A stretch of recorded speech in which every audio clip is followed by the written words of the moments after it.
నమస్తే బాబు, నమస్తే బాబా, నమస్తే నమస్తే నమస్తే నమస్తే నమస్తే నమస్తే అక్కయ్య, నమస్తే చెల్లెమ్మ, నమస్తే నమస్తే అక్కయ్య, నమస్తే చెల్లెమ్మ.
మరపురాని మహానేత, తెలుగువారి గుండెల్లో చిరస్థాయిగా నిలిచిపోయేట్టుగా పేదల అభివృద్ధి, సంక్షేమ సాధి, ఆరోగ్య భద్రత దివంగత ముఖ్యమంత్రి వర్యులు డాక్టర్ వైఎస్ రాజశేఖర రెడ్డి విశాఖపట్నం వారి జిల్లా కార్యాలయంలో ఈ కార్యక్రమాన్ని సూచన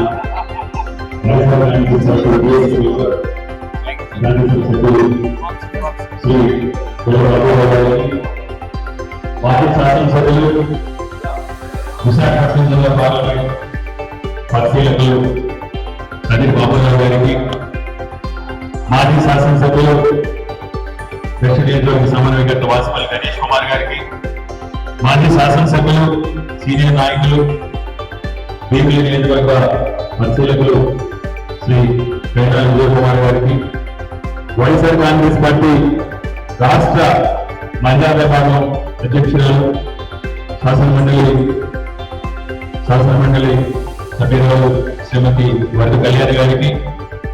మాజీ శాసనసభ్యులు సీనియర్ నాయకులు శ్రీ విఠల నాగిరెడ్డి గారికి, జిల్లా పరిషత్ చైర్పర్సన్ శ్రీమతి వెల్లుబోలు సుభద్ర గారికి, మాజీ మేయర్ శ్రీమతి గొల్లగారి కుమార్ గారికి, వైఎస్ఆర్ కాంగ్రెస్ పార్టీ విశాఖపట్నం జిల్లా అనుబంధ సంఘాల అధ్యక్షులకి, అనుబంధ సంఘాల నాయక కుటుంబ సభ్యులందరూ కూడా పేరు పేరున హృదయపూర్వక ధన్యవాదాలు, నమస్కారాలు తెలియజేస్తూ, ఈరోజు రాజశేఖర రెడ్డి గారు అంటే ఒక స్ఫూర్తి, ఒక ప్రేరణ, ఇన్స్పిరేషన్. ఆయన ప్రతిపక్షంలో ఉన్నా అధికార పక్షంలో ఉన్నా ప్రజల మధ్యనే ఉంటూ ప్రజల కష్ట సుఖాలను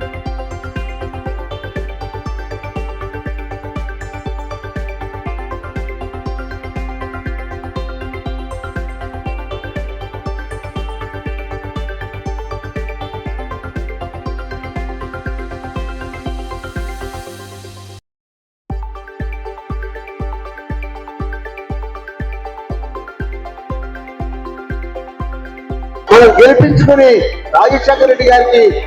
మరి ఒక నిజమైన కానుక ఇవ్వాలని, అలాగే మన గౌరవ మాజీ ముఖ్యమంత్రి శ్రీ జగన్మోహన్ రెడ్డి గారికి కానుక ఇచ్చి మన విశాఖపట్నం జిల్లాని ఇవ్వాలని చెప్పి ఈ సందర్భంగా కోరుకుంటూ, ఈ చక్కని అవకాశం నాకు కూడా లభించినందుకు పేరున ప్రతి ఒక్కరికి కూడా నా యొక్క నమస్కారాలు తెలియజేసుకుంటున్నాను. Thank you.